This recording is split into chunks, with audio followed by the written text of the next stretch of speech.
សូមជូនបច្ចុប្បន្នភាពពីដើមផ្កាឈូករ័ត្នរបស់ខ្ញុំ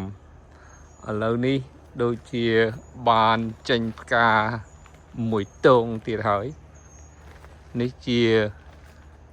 ទងផ្កាទី2ស្រស់ស្អាតណាស់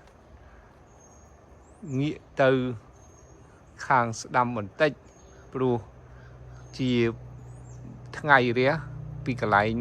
ខាងស្ដាំនឹងមកដូច្នេះផ្កាវាងាកទៅរកពន្លឺថ្ងៃ